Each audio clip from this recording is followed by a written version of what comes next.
This is Reset. I'm Sasha-Ann Simons. Maybe you have a tree on your street that always catches your eye. The shape, the way it flowers, the way the leaves change colors throughout the seasons. But do you know the name of that tree? Would you be able to tell if it was under threat from pests or in need of some TLC? Well, TreeKeepers teaches people like you and me how to keep an eye on trees and be able to read their clues. And it's never been so important as our tree canopy in the Chicago area is on the decline. So ahead of Arbor Day, we're chatting with Openlands, a group that maintains public land and people's access to nature, about the importance of trees in maintaining healthy communities. Now this Friday, they'll be planting their 10,000th since the start of the organization several decades ago. So we're joined in the studio now by Michael Davidson, who's Openlands' new president and CEO. Welcome to the show, Mike. Hi, Sasha. Pablo Rodriguez is here. He's a certified tree keeper with Openlands. Welcome. Hello. And Karen Weigert, Reset's sustainability contributor and director of Loyola University Chicago's Baumhart Center for Social Enterprise and Responsibility. Hey, Karen. Hey, Sasha. Mike, tell us the role of trees in maintaining healthy communities and a healthy Chicago, so we're all on the same page here. Sasha, trees provide enormous ecological value. This is well documented and not remotely controversial. They capture stormwater. They provide habitat for wildlife. They cool us during the extreme heat of the summer. They clean the air. They sequester carbon. They clean the soil. Wow. But they also provide economic benefit. Those ecosystem services I just mentioned, that's money saved over the long term. They raise property values.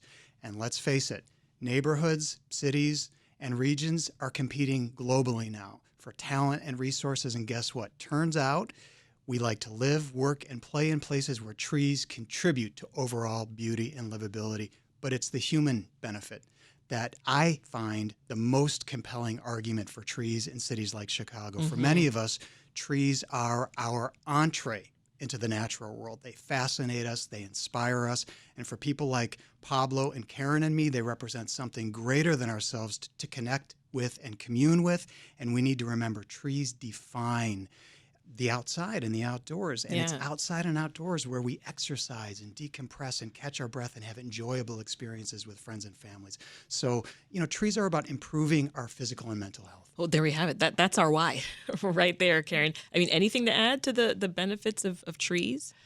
I think that's a wonderful opening because it bridges from the physical, stormwater and heat and air pollution, to the cultural, emotional, the idea that when you're outside, suddenly your stress goes down.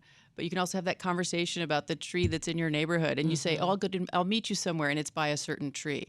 So it really is about creating places where we can all thrive for the long run. Yeah.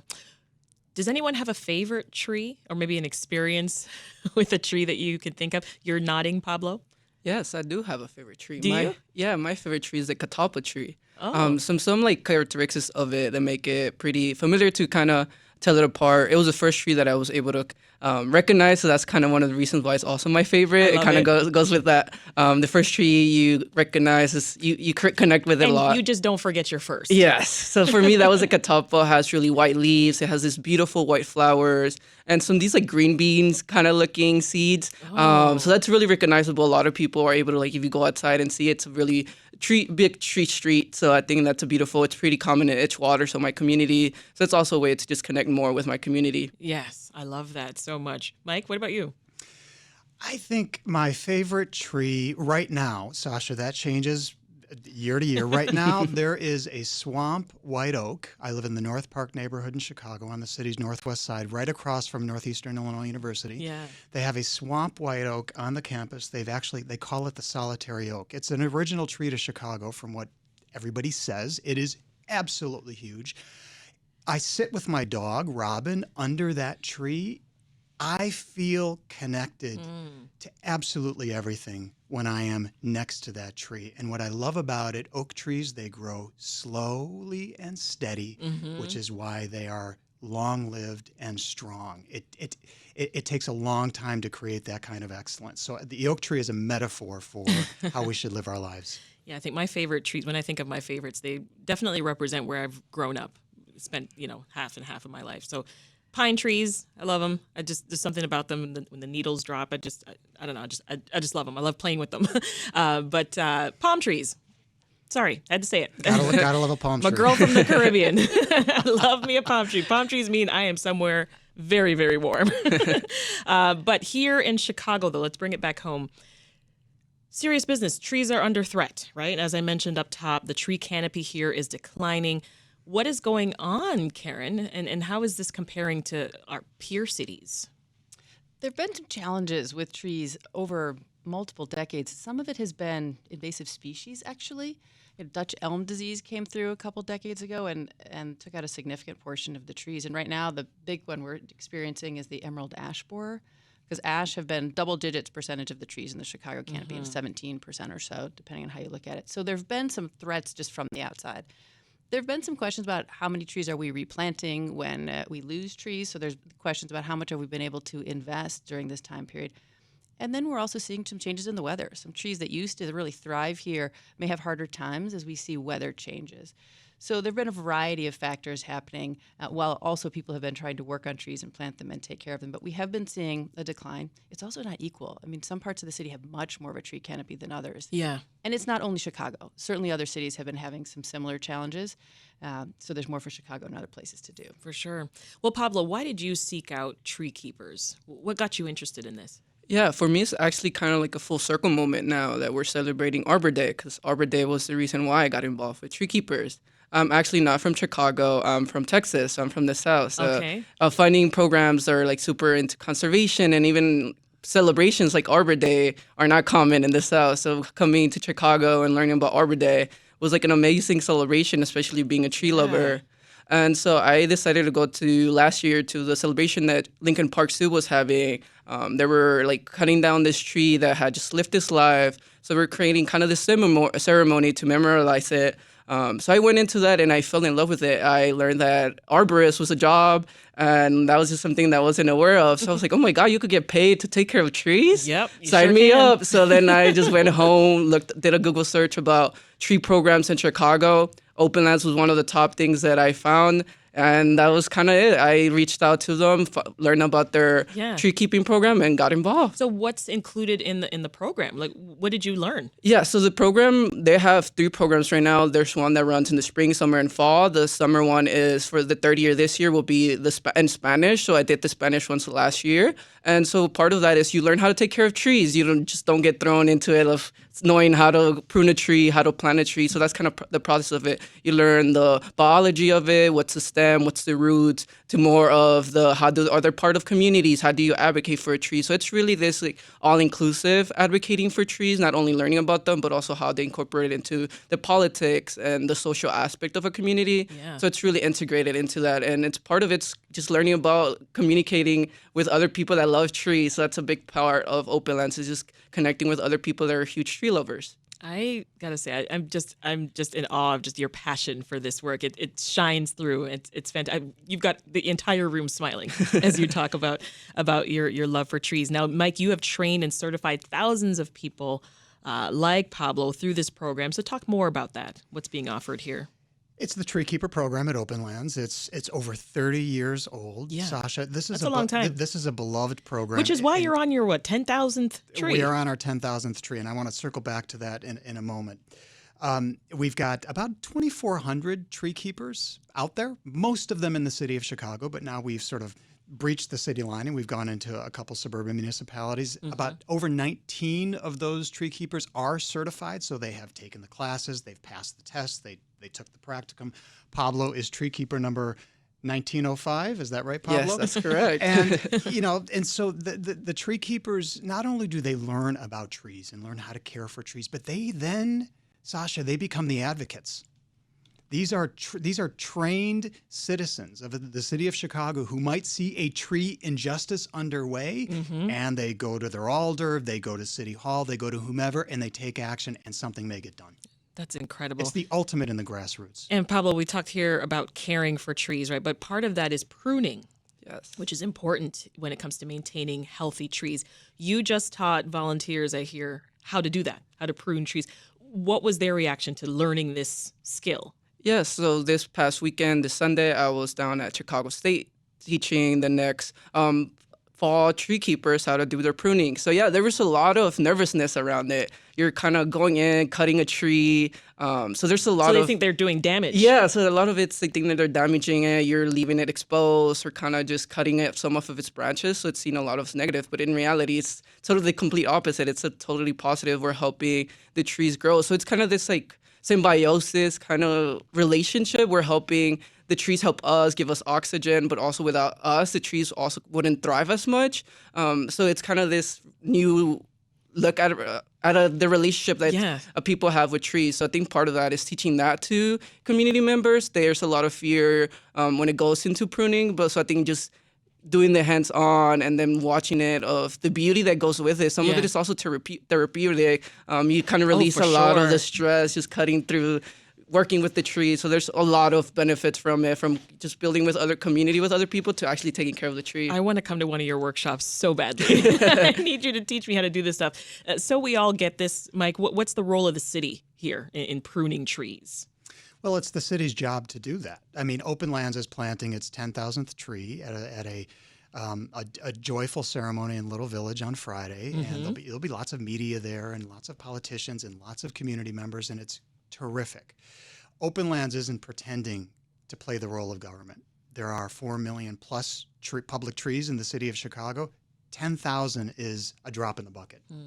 And so it's our job to bring attention to the issue of trees in the city, access to nature, the urban canopy, and it's our job to work with the city to get trees in the ground and to put pressure on the city to do the right thing when it comes to its urban tree canopy. Karen, we know summers are heating up, and we just had a very warm winter, like crazy warm. How does this affect how we need to be thinking about the kinds of trees that we plant moving forward? It absolutely does impact us, and the weathers we know has been changing. We have general senses of where it's going with more heat and different kinds of storms. So it does actually change the kind of trees that can thrive here. And Chicago actually sits kind of between two hardiness zones. That's how different places are classified. And as the weather changes, we're shifting a little bit. So Mike and I were just talking about this before the show. Something that you might see up north, like a white birch, you're going to see less of. They're not going to be happy in Chicago anymore. It's a little too warm for them. Lots of our favorites, though, maples and oaks. Yes. Lots of them are going to be thriving here. And so we'll have to think of some new trees to plant and planting a few that we didn't plant. Many of the trees you're going to see here, though, are still going to thrive. It's really about the edges, but it's also about having a diverse canopy. And that's actually critical to this. As we look ahead, the city's tree canopy was exposed because such a high percentage was one type. It was ash, as an example. Yeah. Going forward, having that diversity will make a thriving, healthier tree Just canopy really trying for to all make of sure us. these trees are pest resistant, too. Yeah. Right? Exactly. You know, Pablo, I hear you live in Edgewater and you do this work in Little Village, right? That's all intentional, I'm sure. What's it like for you, though, seeing that stark difference in tree coverage? Every day you're commuting between the two neighborhoods. Yeah, I think that's kind of a blessing and a curse that comes with the job. You become way more familiar with these kind of issues because you just see it every day. Yeah. So I'm a hyper focus of that even more because I'm commuting between different neighborhoods. So I live in Edgewater. It has pretty good tree canopy. It's amazing to walk there. One of the reasons why I love the neighborhood. But then I go down to black and brown neighborhoods like Little Village, and it's the same across the country, especially like in cities like Houston that are so car-centric. And so it's just an experience that I have from growing up in Houston to now seeing it in Chicago, that black and brown neighborhoods, part of environmental justice, have been left out of kind of the fight for having more green spaces. So that's kind of my push of why I got involved with the work also, is making sure that black and brown neighborhoods have access to green spaces, and especially trees. Like you said, nature is a big part of human culture and human connection. So ensuring that all communities have equal access to that. Absolutely. Time to circle back now, Mike, to that 10,000th tree that you're planting since the company's inception this Friday. So you'll be in Little Village. Chicago's been losing almost the same number of trees every year since 2010. That blew my mind when I heard that. Help us understand those numbers, though. I mean, how should people think about this milestone that you're reaching?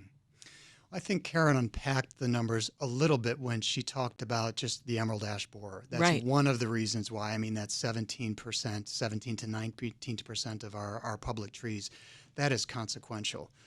And when you think about just that 17%, those trees that have come down, those ash trees, they absorb over 300 million gallons annually in just stormwater. That tells you how beneficial trees are. So a part of the loss is just the emerald ash borer. Climate has something to do with it. But I do think the city is getting better. You know, the Lightfoot administration committed to planting 75,000 new trees. The Johnson administration has picked up that mantle and carried it forward. So we are getting a lot of trees in the ground. I think the city is getting much more savvy and sophisticated about how to plant. Karen mentioned the diverse tree canopy and how we maintain and prune our trees. You know, the city undertakes kind of what they call a grid street pattern. We are a grid city. Which is better. Which is better. It's better than running around figuring out we've got to trim a tree over there in this neighborhood and that neighborhood. You can bite off chunks of the grid and do it much more efficiently. Nice. Final thoughts from you, Karen. I mean, anything else stick out to you just about the economic opportunities here that urban forestry presents? Luckily, people have gone and quantified a lot of this for us, and Mike certainly led off with a lot of the elements in terms of the economic benefits. There are also simple things like it raises property values. If you're lucky enough to own something, that curb appeal. The data in Chicago shows an increase there. It also reduces operating costs. If there's a tree that's shading you in the summer, if you're a renter or an owner, you know, your heating and cooling will be changed because that tree is helping you there. But big picture, there are tremendous benefits across the board, and we're learning more and more about the specifications every day. There's a great study going on right now that's looking at cardiovascular health and exposure to mature trees. And so I'm really interested to see more and more of the data come out about how we as humans feel when we're around trees. We'll leave it there. That's Karen Weigert, Reset's sustainability contributor, Michael Davidson, who's Openlands' new president and CEO, and Pablo Rodriguez, who's a certified tree keeper with Openlands. Thank you all so much. Thank you for having us. Sasha.